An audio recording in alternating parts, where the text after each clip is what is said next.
Bonjour, bienvenue dans cette vidéo, une journée dans mon assiette, tout en simplicité durant ce temps de confinement.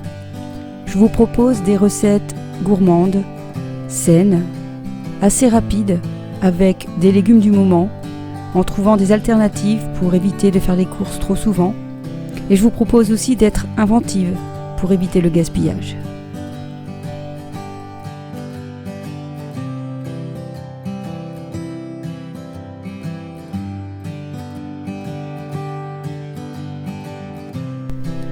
Pour mon petit déjeuner, j'ai décidé de tester le riz soufflé de chez Casidomi ainsi que du chocolat noir pour un peu de gourmandise et du lait de riz de coco. Vous retrouverez ces produits donc sur le site de Casidomi. Je commence par venir mettre dans une casserole à peu près 8 à 10 cuillères à soupe de ce riz soufflé. Vous allez obtenir comme une espèce de porridge. Je viens rajouter à peu près 200 ml de lait végétal, vous choisissez celui que vous voulez, vous venez bien mélanger et je viens rajouter un morceau de chocolat, à peu près 10 grammes, que je vais faire fondre dans cette préparation.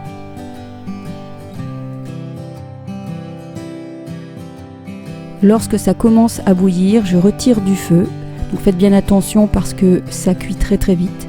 Et pour apporter un peu plus de consistance à ce petit déjeuner, je viens écraser une banane sur laquelle je vais venir placer mon petit porridge. Sachez que ce petit déjeuner qui a l'air bien gourmand est faible en sucre. Donc je vais mélanger l'ensemble pour faire une espèce de porridge et par-dessus j'ajoute de la noix de coco parce que je suis trop fan de la noix de coco. En ce moment, tous les matins, je prends un complément de spiruline bio qui est en fait riche en protéines. J'en prends 2 le matin et 2 le soir.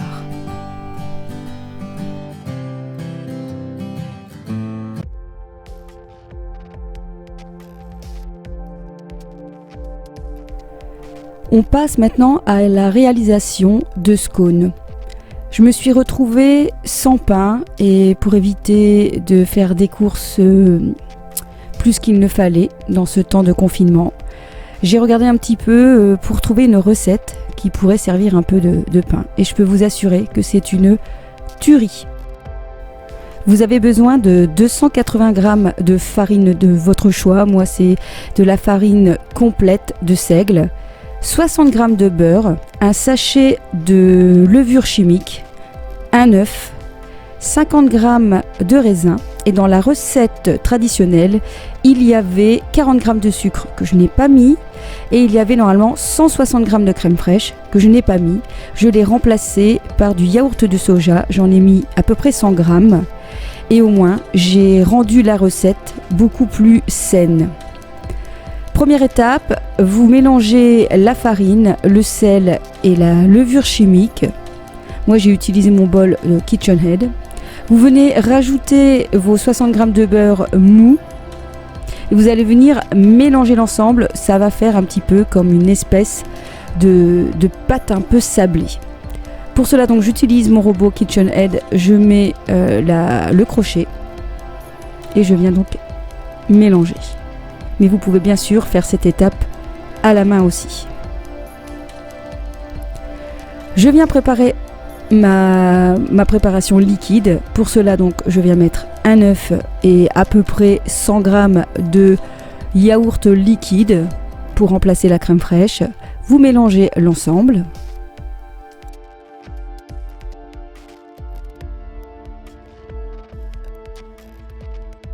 Lorsque vous voyez que votre beurre est bien intégré à votre pâte, vous n'avez plus qu'à verser toute la préparation liquide et à venir mélanger.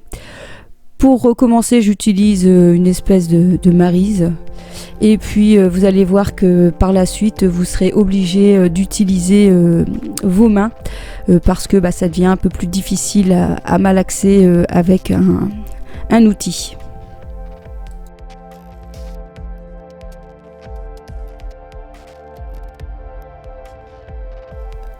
Je viens peser 60 g à peu près de raisin, que je vais venir concasser avec un couteau. Donc on va en fait hacher grossièrement. Je ne vous conseille pas de le hacher au robot parce qu'il faut encore avoir cette petite texture de raisin en bouche qui est vraiment très très agréable.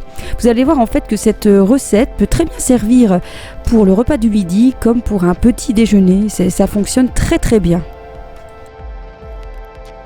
Je viens ajouter donc les raisins à la préparation, puis je vais venir remélanger à la main pour venir pétrir un petit peu et former une pâte.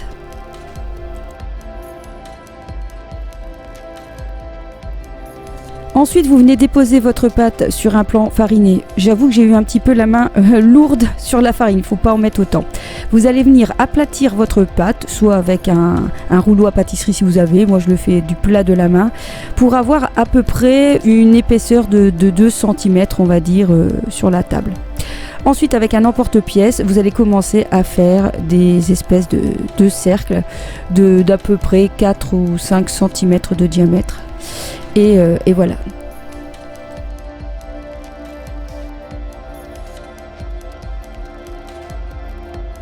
Lorsque vous vous retrouvez dans l'état où je suis, c'est-à-dire avec plus moyen de faire de trous, vous reprenez votre pâte, vous la remalaxez un petit peu et vous venez à nouveau l'aplatir avec la paume de la main et vous êtes reparti pour refaire des formes jusqu'à ce qu'il n'y ait plus de pâte. Je préchauffe mon four à 220 degrés, puis je vais venir disposer mes scones sur une feuille de papier cuisson, sur la plaque du four et je vais venir mettre ça 15 minutes et c'est tout.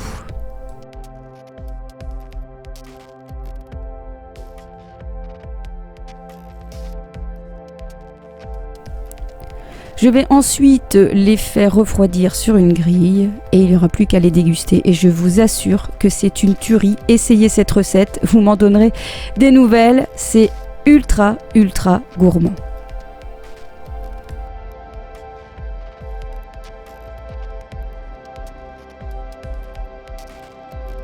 Place à la soupe. J'aime bien manger une soupe le midi, ça m'apporte plus de légumes et des fibres.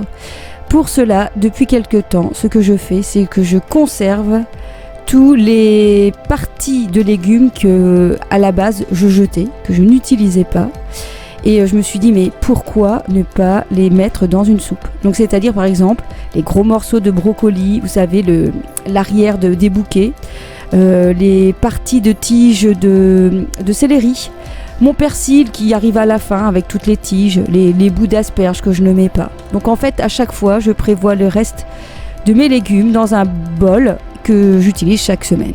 J'ai décidé de rajouter du curcuma parce que c'est un très bon anti-inflammatoire naturel. Et il ne faut pas oublier d'ajouter du poivre. Je rajoute pour un peu plus de goût de miso et puis le tour est joué. Cet appareil, je ne pourrais m'en passer puisque c'est trop rapide. 25 minutes et on est bon. Ensuite, je prépare, et ça je vous l'ai déjà montré mais je le remontre, des carottes qui seront prêtes donc pour la semaine. Pour cela, rien de plus simple, je viens les éplucher. Alors faites attention, depuis quelques temps je n'utilise plus en tout cas de planches en plastique puisque voilà c'est très mauvais pour la santé. Mais je les ai gardées en fait puisque la forme est vraiment plus facile pour moi, jeter ensuite les épluchures puisqu'on peut plier un peu cette feuille.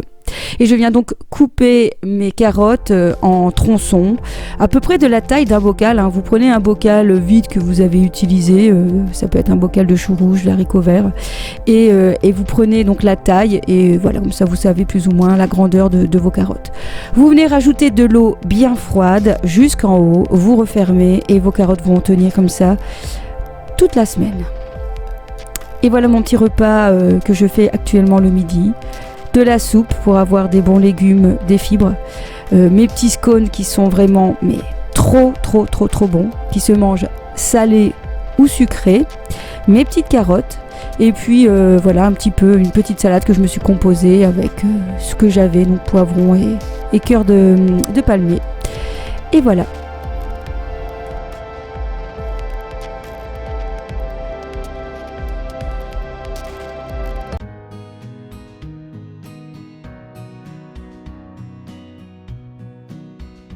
Place à un dessert gourmand sans culpabiliser qui vient de ce livre Superfood, livre que je vous ai présenté dans une de mes vidéos, mes meilleurs livres de recettes santé. Je vous mettrai dans le petit i si jamais ça vous intéresse. Une recette que j'avais déjà faite dans un de mes vlogs, mais pour avoir en tête cette recette et la retrouver facilement, je m'étais dit que c'était quand même mieux de la présenter dans une journée dans mon assiette. Pour cela, vous aurez besoin de 500 ml de lait végétal, lait de soja ou lait de vache, comme vous voulez, de 2 grosses bananes, de 2 cuillères à café d'extrait de vanille, de 2 à 3 cuillères à soupe de cacao en poudre. Alors moi, le cacao en poudre, il est sans sucre dégraissé, donc voilà, il est vraiment au plus simple. Et 80 grammes ou 50 grammes de graines de chia, à vous de voir ce que vous avez. Moi, il me restait plus qu'un fond. Et voilà, c'est très simple. Vous venez en fait mélanger, mixer votre banane, le lait, le chocolat, la gousse de vanille. Puis dans un plat, vous venez mélanger vos graines de chia. Et vous allez transvaser, moi je préfère dans des ramequins, comme ça on a des portions qui seront prêtes à manger. Et vous venez mettre ces préparations au frigo, soit plusieurs heures, voire une nuit. Et vous avez donc un petit goûter riche en protéines, riche en bons glucides, et qui va être assez rassasiant, puisque les graines de chia, c'est ça l'important, c'est que c'est assez rassasiant. Et donc voilà, beaucoup de bénéfices dans ce petit dessert très gourmand que je vous recommande.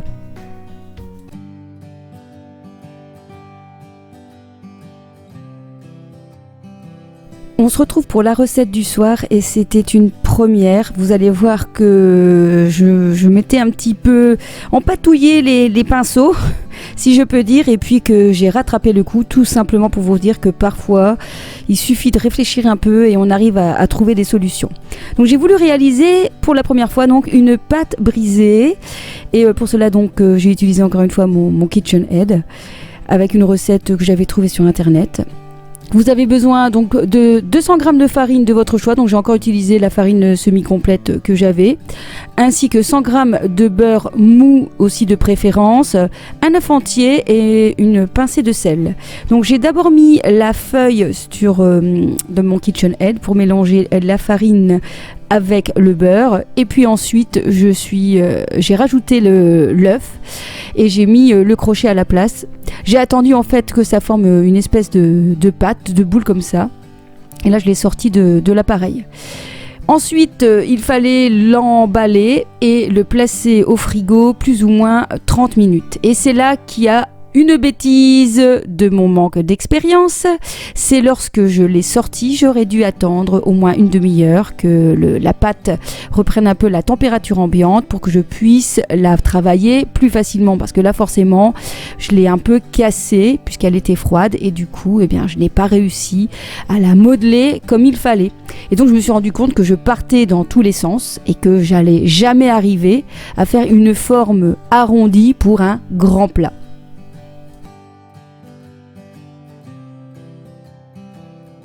Mon homme passant par là me dit bah écoute, c'est pas grave, fais des petits sablés, ça fera avec du sucre, ça fera un petit dessert. Et puis je me suis dit entre temps, petits sablés, mais j'ai aussi des petits ramequins, des petites tartelettes.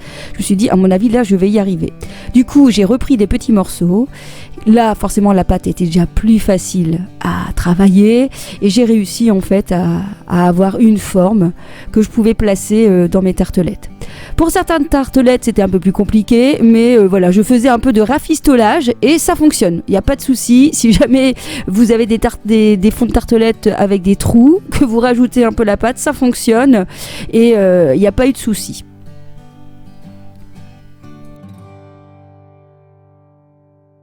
Puisque je n'avais que 4 tartelettes et un peu trop de pâte, et que mon homme avait dit tiens essaye de faire des sablés, je me suis dit bah oui pourquoi pas.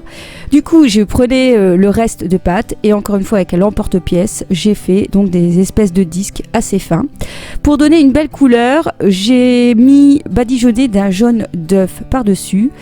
J'ai rajouté une petite cuillère à café de sucre, et l'idée qui m'est arrivée, je me dis et si j'ajoutais des petits zestes de citron bio, bien évidemment, sur ces petits disques, ces petits biscuits.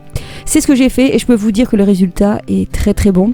J'aurais pu rajouter encore un peu plus de zeste de citron, peut-être pourquoi pas aussi de zeste de citron vert. J'ai mis au four à peu près 20 minutes à 185 degrés et c'était juste parfait. Ça nous a fait en fait un petit biscuit, bien sûr pas très healthy pour le coup, mais enfin on faut se faire plaisir aussi de temps en temps avec par exemple mon petit thé du soir.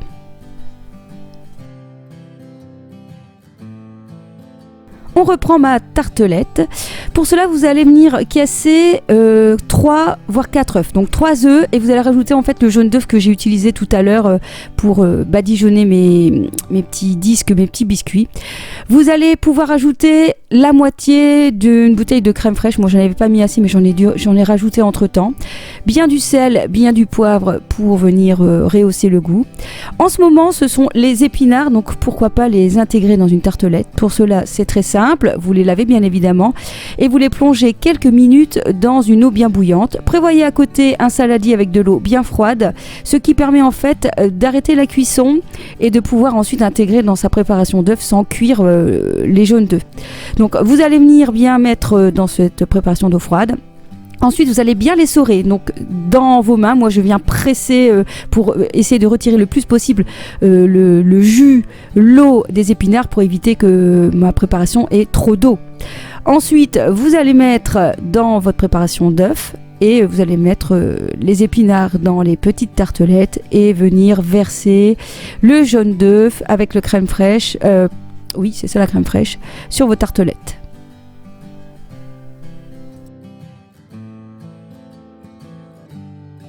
Ensuite, il n'y a plus qu'à le placer au four, plus ou moins 30 minutes à 180 degrés et je vous montre le résultat. Tadam! Eh bien oui, j'étais quand même fière de moi parce que je trouvais que ça avait une belle allure et franchement, c'était très très bon. Donc j'ai mangé une petite tartelette avec la salade et resté un peu de cœur de palmier et franchement, c'était parfait. Même mon fils, mon ado, a tout mangé, il a bien aimé. Voilà, j'espère en tout cas que cette vidéo vous aura plu. N'oubliez pas de m'encourager et de me soutenir en likant cette vidéo, en vous abonnant ou en partageant. À très vite et bon appétit!